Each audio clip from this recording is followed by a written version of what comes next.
വാണിയപ്പാറത്തട്ട് ഉണ്ണിമിശിഹ പള്ളി സെമിത്തേരിയിൽ ഒരേ കല്ലറയിൽ 2 മൃതദേഹം കണ്ടെത്തി എന്ന സംഭവത്തിൽ ദുരൂഹത വർദ്ധിച്ചിരിക്കുന്നു. വിശദമായ അന്വേഷണത്തിന് പോലീസ് തയ്യാറാവുന്നു. എഫ്ഐആർ രജിസ്റ്റർ ചെയ്യാൻ പോലീസ് തീരുമാനിച്ചു. ക്രൈംബ്രാഞ്ച്, സ്പെഷ്യൽ ബ്രാഞ്ച് ഡിവൈഎസ്പിമാർ സ്ഥലം സന്ദർശിച്ചു. കല്ലറ തുറക്കാനായി ആർഡിഒയുടെ അനുമതി തേടും. എസ്പിയുടെ നേതൃത്വത്തിൽ യോഗം ചേർന്ന ശേഷമായിരിക്കും തുടർ കാര്യങ്ങൾ തീരുമാനിക്കുന്നത്. കാണാതായ നാദാപുരം വിലങ്ങാട് സ്വദേശിയുടെ ബന്ധുക്കൾ രംഗത്തെത്തിയതോടെയാണ് പോലീസ് ദുരൂഹതയില്ല എന്ന് മുൻപ് പറഞ്ഞ പ്രശ്നം വീണ്ടും സങ്കീർണമാവുന്നത്. ഇതിനിടെ കുഴിയിൽ അടക്കം ചെയ്ത ആളുടെ ബന്ധുക്കളും രംഗത്തെത്തിയിരുന്നു. ആചാരപ്രകാരമാണ് അടക്കിയിരിക്കുന്നത് എന്നതാണ് ഇവർ വ്യക്തമാക്കുന്നത്. പള്ളിയുടെ 38 നമ്പർ കല്ലറയിൽ 2015 സംസ്കരിച്ച ജെയിംസ് കുമ്പുക്കലിന്റെ മൃതദേഹം ക്രിസ്ത്യൻ ആചാരപ്രകാരം പെട്ടിയിലാണ് അടക്കിയത് എന്നാണ് ബന്ധുക്കൾ പള്ളി വികാരിയെ അറിയിച്ചിരിക്കുന്നത്. ശനിയാഴ്ച ജെയിംസിന്റെ ഭാര്യയെ സെമിത്തേരിയിൽ എത്തിച്ച് പോലീസ് കല്ലറ തിരിച്ചറിഞ്ഞിരുന്നു. ഭാര്യ കാണിച്ചതനുസരിച്ച് ഇതേ കല്ലറയാണ് എന്ന് തന്നെ അവർ ഉറപ്പിച്ചു.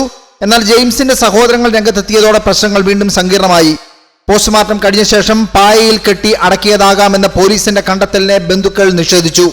ജെയിംസിന്റെ സഹോദരിമാരായ മേരി, മിനിയുടെ ഭർത്താവ് തങ്കച്ചൻ, ബന്ധുക്കൾ ഉൾപ്പെടെയുള്ളവരാണ് പള്ളിയിലെത്തി വികാരിയെ കണ്ടത്.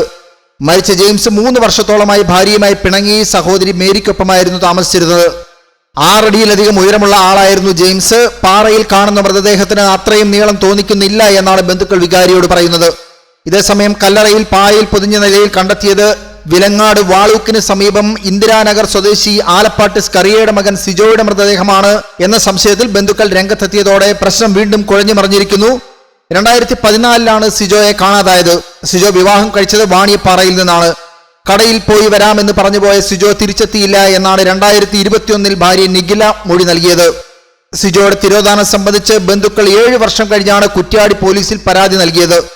ഏതായാലും മൃതദേഹം സിജോയുടേതാണോ എന്ന സംശയത്തിൽ ബന്ധുക്കൾ കൂടിയെത്തിയതോടെ ഇരിട്ടിയിലേക്ക് ബന്ധുക്കളോട് എത്താൻ പോലീസ് ആവശ്യപ്പെട്ടിരിക്കുകയാണ്. കല്ലറയിൽ കണ്ട അസ്വാഭാവികതയിൽ ശാസ്ത്രീയമായ അന്വേഷണം വേണം എന്നതാണ് പള്ളി അധികൃതരുടെയും ഇടവക വികാരിയുടെയും നിലപാട്. കഴിഞ്ഞ 13-ാം തീയതിയാണ് സെമിത്തേരിയിലെ 38 നമ്പർ കല്ലറ തുറന്നപ്പോൾ ഉള്ളിൽ പെട്ടിയും സമീപത്തായി പായൽ പൊതിഞ്ഞ നിലയിൽ മൃതദേഹമെന്ന് തോന്നിപ്പിക്കുന്ന വസ്തുവും കണ്ടെത്തിയത്. ഇത് എന്ത് എന്നതിനെ സംബന്ധിച്ച് ഇപ്പോഴും വ്യക്തത വന്നിട്ടില്ല.